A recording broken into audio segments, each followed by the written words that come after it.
Folkestone is an art school.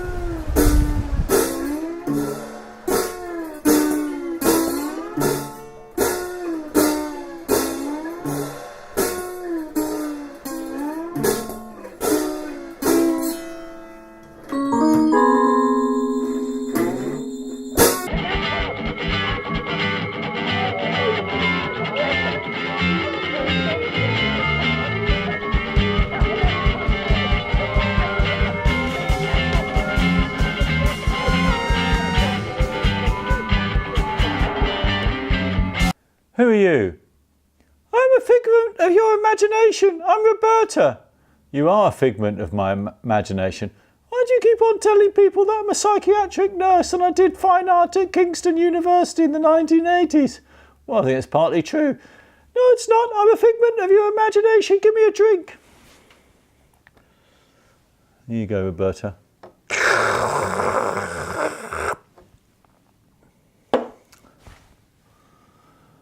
What do you think's important about the self, Roberta? I think the important thing about the self, Bob, is that you try and understand who you are over a long time. Really? But you're a figment of the imagination. How can you be telling me that? Perhaps it's got something to do with your mother, who's a painter. Did she make paintings of me? Yes, there's one down there behind me. Look, there's a painting of you when you had some hair.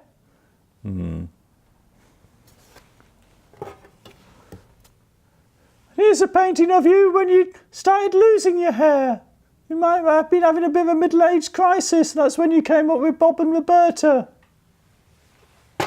Roberta, do you think the whole thing about artists is all about their identity? I think you've got a problem with identity, Bob.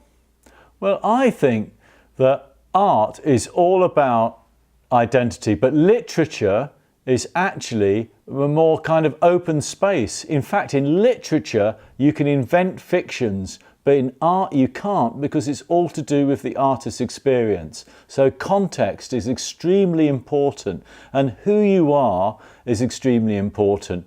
Then why did you come up with a fictional artist brother and sister duo? Well, I came up with that because I wanted to try and question that idea about identity. Are you the first to do this? Really? Are you the first to do this? Folkestone is an art school.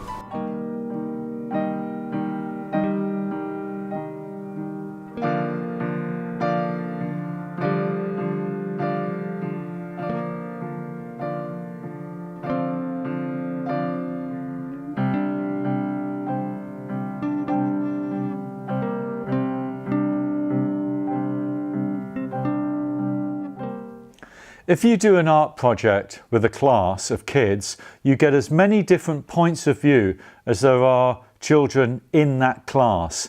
So art is all about developing diverse points of view. So we're in my studio. We're not actually in Folkestone, we're in Ramsgate. But in my studio, there's lots of different pieces of work. Lurking in the back of my studio is this piece of work. It's a large painting. There are 12 panels here, 12 of these white panels, and it's a transcription of an interview, an amazing interview by Eddie Mair of a surgeon called David Knott. And David Knott had been in Aleppo in Syria, and he was conducting surgery, and in this interview it's so grisly that Eddie Mair finds it difficult to carry on interviewing him. So there's a kind of gap in the middle of this painting. So I was listening to the radio on New Year's Day in 2014, and actually I'd fallen asleep, and I woke up to this dead air in this moment in this interview where Eddie Mair found it difficult to continue because what David Knott was describing was so grisly. He was describing what it was like in the surgery in Aleppo.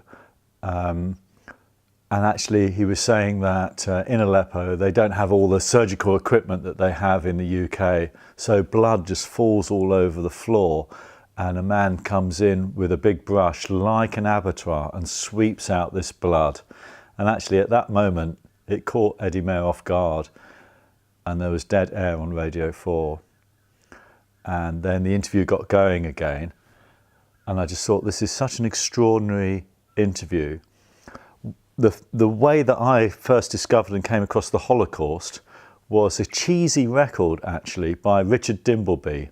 And it had things like, there was a bit where they made out that spaghetti grew on trees. It was an April the 1st joke called The Spaghetti Harvest. But in that memorial record, Dimbleby was the first person to discover Belsen. But I discovered the Holocaust through this physical record, by listening to this record. And I thought, when I heard this interview, I didn't want that interview to just evaporate off into the digital space. I wanted to make it into a physical object, and then I displayed it at the Royal Academy, and it was a powerful thing to do. So the reason why I've decided to talk about this painting in this episode is because it really reflects an idea about the position of the artist. And one thing artists can do is spread messages. You can actually spread messages and record things and at least be some kind of witness to the world.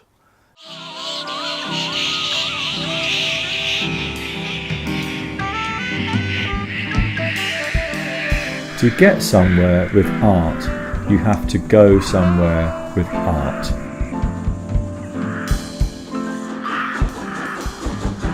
Folkestone is an art school. So first year art students in art school do this all the time, painting over somebody's painting. This feels immensely wrong. This is a painting by my father. It's a colour sketch. I think this is West Burton Waterfall in Yorkshire. It's not a terribly distinguished painting, but it is by my dad. He died 20 years ago. So sorry, Dad. But I'm going to improve upon your painting. So I'm going to paint some abstract shapes.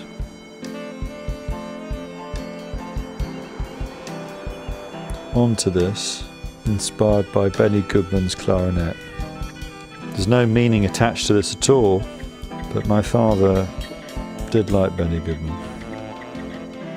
It feels like an act of sacrilege, perhaps a minor act of sacrilege doing this.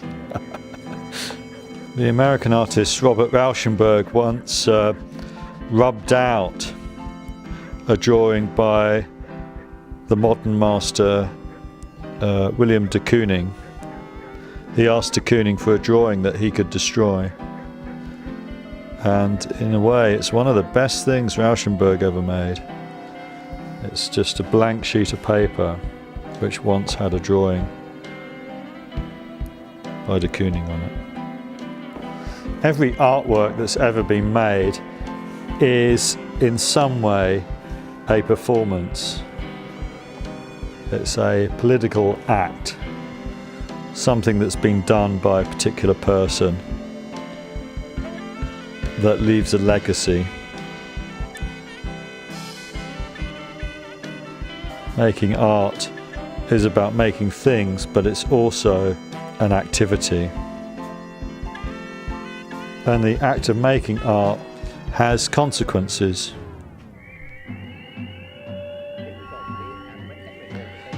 You can make things that have consequences that make you wealthy. You can make things that have consequences that make you obscure. You can make things that have political consequences, possibly. Really, when you make a work of art, you ought to be setting out to discover something.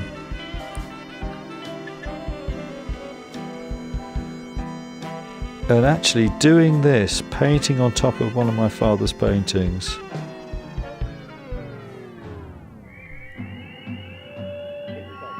I am discovering something. Does it need another clarinet? No, it doesn't. So your homework is to make an introspective painting or an object which in some way is a self-portrait.